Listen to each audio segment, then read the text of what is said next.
Hello les gars et bienvenue dans cette nouvelle vidéo YouTube. Ça fait longtemps. Aujourd'hui on se retrouve pour parler Noël. On est actuellement le 18 novembre je crois. Et Noël commence doucement à se préparer. Du coup dans cette vidéo je voulais vous faire un petit point sur ma pile à lire de décembre. Parce que j'ai préparé ma pile à lire de décembre. Et sur les calendriers de l'Avent. Parce que je suis une fan de calendriers de l'Avent. Et j'ai reçu et acheté des calendriers de l'Avent cette année. Alors que d'habitude je les fais moi-même. Du coup j'ai trop envie de vous en parler. Donc on va parler de ça. On va d'abord faire un point calendrier de l'Avent, ensuite je vous présente ma pile à lire de décembre. Parce que en plus cette année, je vous avais fait une vidéo pile à lire du Pumpkin Autumn Challenge. J'ai pas fait d'update parce que le mois de septembre, octobre et début novembre ont été compliqués pour moi. J'ai lu je crois 3 livres de ma pile à lire du Pumpkin Autumn Challenge. Du coup je me suis dit que ça ne valait pas le coup que je vous fasse un update. Je vous parlerai des lectures que j'ai fait sur les réseaux sociaux, Instagram, TikTok comme d'hab. Mais en vidéo YouTube c'est clairement pas la peine. Donc je vais essayer du coup de vous présenter ma pile à lire de décembre et de vous faire un update après fin décembre de ces lectures. Et là ça devrait à peu près le faire. Donc en premier je vais vous parler des calendriers de l'Avent parce que du coup je suis une grosse fan des vidéos calendriers de l'Avent. J'adore regarder ça alors qu'au final j'en consomme très peu. Genre ça fait 5 ans du coup que j'habite avec mon copain et ça fait 5 ans que pour les calendriers de l'Avent on se fait chacun un calendrier de l'Avent fait maison. Je vous avais fait une vidéo l'année dernière là-dessus. Je sais pas si elle est toujours en public, je crois que je l'avais mis en privé, je l'ai enlevé parce que j'ai enlevé quelques vidéos que j'avais fait l'année dernière qui me convenaient pas trop. Bref, si elle est encore en ligne, vous pouvez aller la voir. En gros, je lui avais fait un calendrier de l'Avent fait maison où j'ai pris plein de petites choses locales que j'ai... Des choses locales, oui. Plein de petites choses locales que j'ai achetées, genre du chocolat, des ginger shots parce qu'il adore ça, des bières locales, il y avait des petits trucs salés pour l'apéritif. Bref, j'avais mis plein de trucs et en fait j'avais fait du coup des petites cases que j'avais fait moi-même avec des petits pochons, avec des petits emballages de récup etc.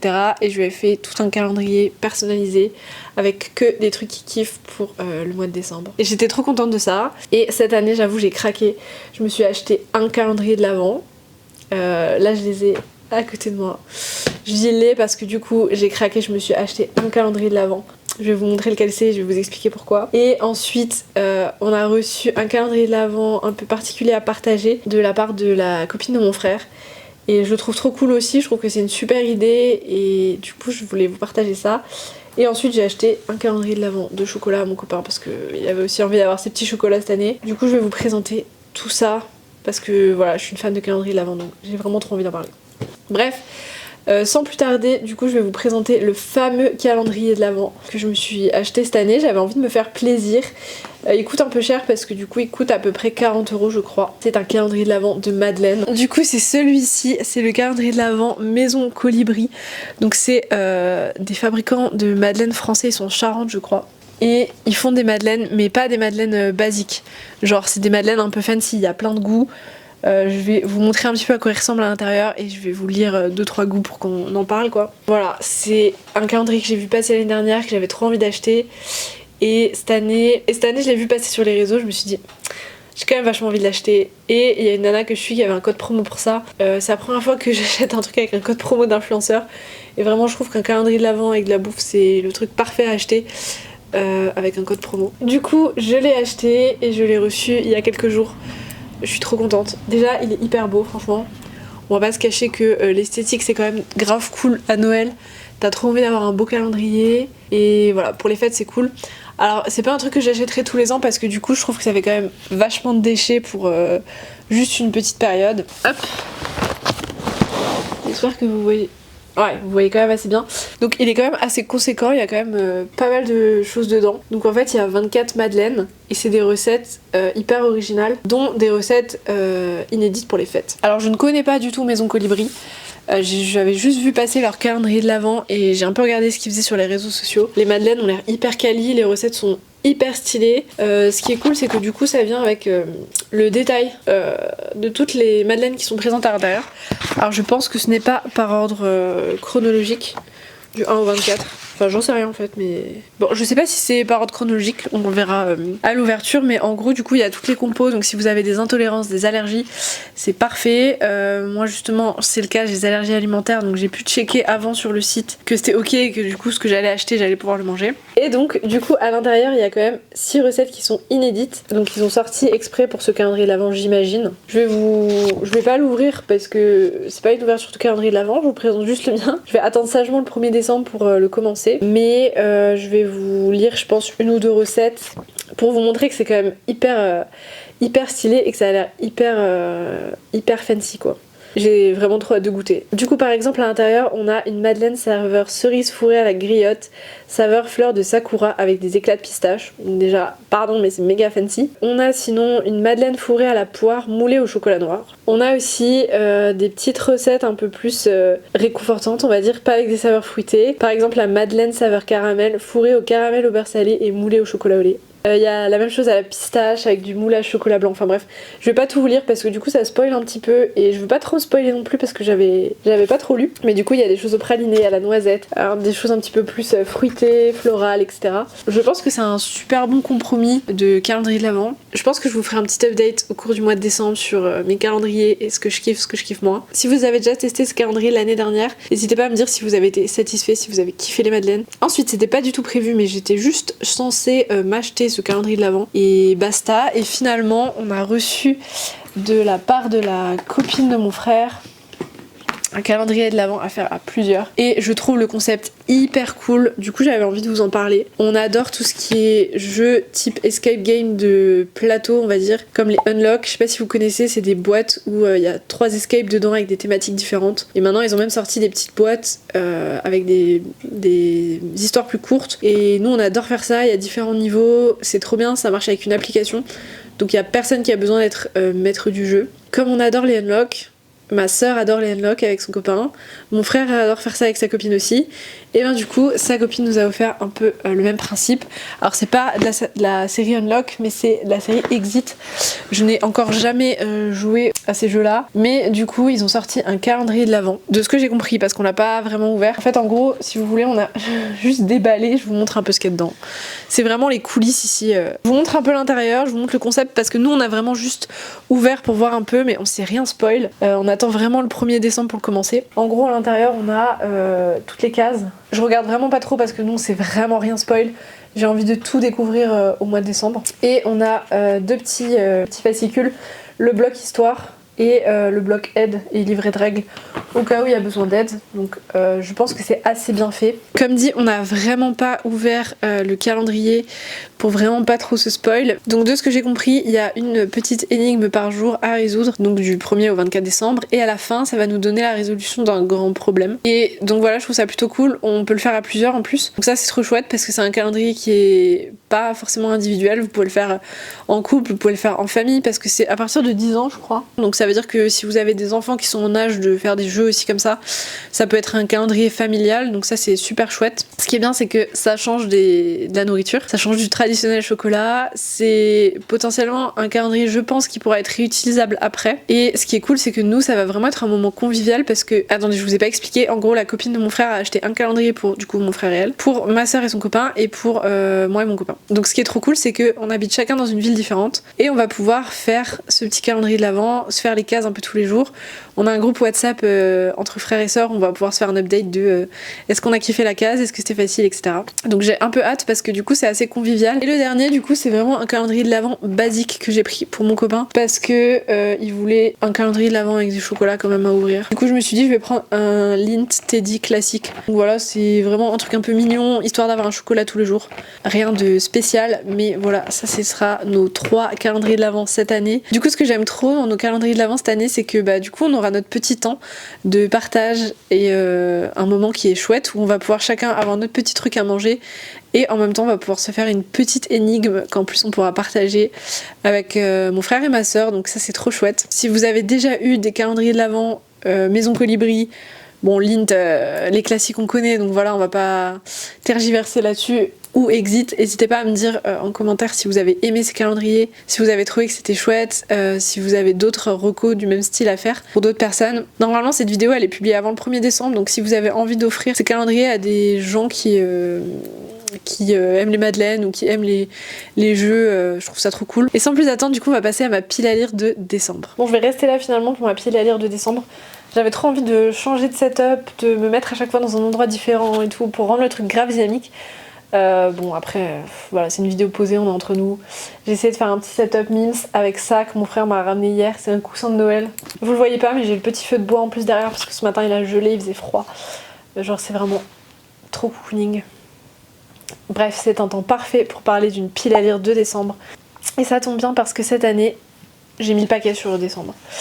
Je vais vous montrer tout ce que j'ai choisi. J'ai choisi 8 lectures, je crois.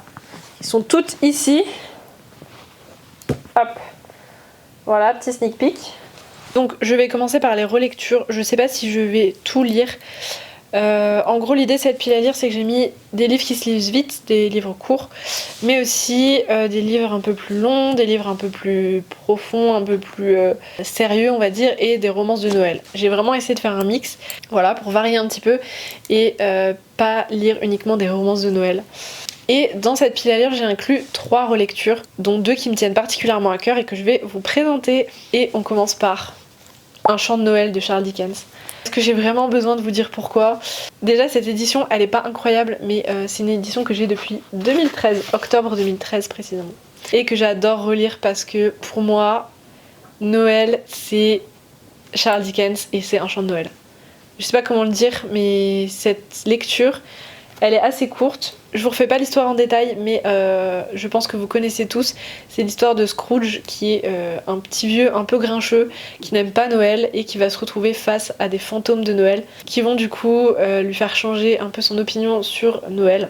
Je vous fais un peu un background de l'histoire et de pourquoi j'aime autant Un chant de Noël de Charles Dickens. C'est que je l'ai acheté en 2013 dans la période où j'étais à fond dans la série Doctor Who. Je sais pas si vous connaissez cette série. Si vous connaissez pas, franchement allez regarder, c'est exceptionnel. Je pourrais vous faire un exposé, j'ai déjà fait un PowerPoint pour une amie pour lui expliquer à quel point Doctor Who c'était la meilleure série du monde. Bref, s'il y a des fans de Doctor Who dans les commentaires, dites-moi, on se sait. En tout cas, un de mes épisodes préférés du début de la nouvelle ère de Doctor Who à partir de 2005, c'est un épisode qui se passe à Noël et où le docteur rencontre Charles Dickens. Attendez, je vous mets quand même un peu de background. C'est pas un médecin, un Doctor Who, c'est de la science-fiction, c'est un seigneur du temps qui voyage à travers le temps et l'espace. Et bref, je peux pas expliquer ça en 30 secondes, mais c'est exceptionnel. J'adore cette série. Et un de mes moments préférés des premières saisons donc de la nouvelle ère à partir de 2005, c'était un épisode avec Charles Dickens. Du coup j'ai adoré cette période, j'ai adoré cet épisode de Noël. Et à l'époque ça m'a donné envie de lire Un chant de Noël de Charles Dickens qui est quand même un grand classique que je n'avais jamais lu. Donc j'ai acheté cette édition, pas trop chère, pas très belle, mais qui fait le taf puisque du coup l'histoire est à l'intérieur. Et j'ai adoré cette histoire et en fait depuis je le relis quasi à chaque Noël parce que je trouve que c'est une bonne entrée en la matière dans Noël où vraiment soit on le lit en début de saison pour se rappeler des bons moments de Noël et tout, soit j'aime bien le lire avant le 24 et me faire kiffer. En plus ça se lit très très vite, vous pouvez le lire en une journée je pense. Ouais, il y a même pas 200 pages. C'est hyper accessible. Voilà, c'est une histoire pour petits et grands. J'adore. Et pour moi c'est une relecture un peu emblématique de Noël. Ensuite, dans la série des livres que j'aime bien relire à Noël, un petit peu moins sentimental de mon côté, mais j'aime beaucoup ce livre que j'ai acheté en 2019 je crois, 2020, un peu avant Covid je crois. Je le trouve hyper beau, c'est un livre de Tolkien qui s'appelle Les Lettres du Père Noël, donc c'est vraiment pas le truc le plus connu de Tolkien puisque j'imagine que vous connaissez tous Le Hobbit et Le Seigneur des Anneaux, mais il a également fait un livre de Noël. Je crois que de base c'était des contes qu'il avait destinés à ses enfants, qu'il avait écrits pour ses enfants, et il a fait ça sur plusieurs années et au final ils en ont fait un recueil avec des dessins et les lettres originales à l'intérieur, scannées. C'est trop beau et c'est vraiment féerique, je vous le conseille parce que c'est une lecture pareille qui se lit très vite et qui est vraiment hyper cool à lire je trouve. Du coup je vais vous montrer un petit peu l'intérieur parce que il est hyper beau. Vous avez déjà à l'intérieur des illustrations qui sont quand même assez qualitatives. Donc en gros vous avez les lettres qu'il a écrites, donc les scans des originaux, et vous avez le texte juste avant. Donc vous n'êtes pas obligé de lire là-dessus quoi. Il y a un univers incroyable. Genre, voilà par exemple. J'espère vraiment que vous voyez parce que je vois pas si ça fait le focus dessus ou pas. Donc ça je vous le recommande, pareil c'est une petite lecture mais trop bien. Et vraiment dans un bon mood. Ensuite, toujours dans les relectures, c'est le dernier roman que j'ai envie de relire. Pareil, je l'ai acheté je crois en 2019. Et je crois me souvenir que j'avais vraiment bien aimé l'histoire. Donc il s'agit des Oubliés de Noël de Manon Caljar. En tout cas c'est une histoire qui se passe à Londres avec Elliot qui est bénévole dans l'aide alimentaire pour les fêtes. Et Cassiopée qui elle, je crois me souvenir qu'elle est dans un univers un peu plus riche, une famille un peu aisée. Et qui lui convient pas trop, et en fait les deux vont se rencontrer et vont échanger sur plein de trucs. C'est une romance de Noël, j'ai plus trop de souvenirs de ça, mais je me souviens, je crois avoir vraiment bien aimé, et du coup je sais pas pourquoi cette année je l'ai vu dans ma bibliothèque, et je me suis dit ok j'ai envie de le relire. Voilà, simple, efficace. Ensuite je ne vous en reparle pas en détail, mais je l'avais mis déjà dans ma pile à lire du Pumpkin Autumn Challenge, et je ne l'ai bien évidemment pas lu, j'ai évoqué avant. Mais du coup j'avais envie de lire Compartiment numéro 6 de Rosa Linksum, parce que ça fait très vibe hiver, donc là c'est pas du tout une romance de Noël. Comme elle traverse la Sibérie en train, je me dis que c'est vraiment parfait pour Noël, pour l'hiver et tout, donc j'ai envie de l'inclure quand même dans mon mois de décembre. Ensuite on a deux romances que j'ai achetées pour les fêtes. Donc on a Un hiver à New York de Josie Silver et Noël aux 4 cafés de Rachel Roland. Donc ça c'est une histoire qui va se passer dans un café à chat qui s'appelle le Chapuccino. Voilà, c'est trop mignon, c'est tout ce qu'on aime. Ça va être une petite romance de Noël visiblement, avec deux personnes qui sont coincées dans un café, dans ce café, la nuit du réveillon de Noël parce qu'il y a une tempête de neige. Je n'en sais pas plus, c'est un livre que je vais lire en lecture commune avec mes deux belles-sœurs et ma belle-mère, donc j'ai trop hâte de lire ça. Et le deuxième, donc du coup c'est celui-ci. Je l'ai clairement acheté parce que je trouvais la couverture très belle. Je me suis pas trop spoilé l'histoire, mais en gros, on va suivre Iris qui s'envole pour New York et qui va aller je crois sur les traces de sa mère, et ça l'amène dans un restaurant italien qui est en train de faire faillite, et elle va venir pour tenter de le sauver. Bien évidemment elle va rencontrer quelqu'un, j'imagine, et voilà, petite romance de Noël tranquille, une très belle couverture, c'est tout ce qu'on aime, assez court, j'espère que ce sera bien. Ensuite, avant-dernier livre de ma pile à lire de décembre, c'est La neige ne tombe pas en hiver de Bruno Combe. Du coup là, c'est l'histoire de Valentine qui, après ses études de psy, se lance dans un road trip initiatique autour du monde. Elle est prête pour l'aventure, mais elle va rester bloquée dans les Cévennes par une tempête de neige. Elle va trouver refuge chez Constance, qui est une libraire à la retraite, qui vit au milieu de ses souvenirs et de ses livres. Et du coup, la fin du résumé, c'est « Alors que la soif de voyage pousse Valentine à poursuivre son chemin, le face-à-face avec cette mystérieuse femme bouleverse ses certitudes.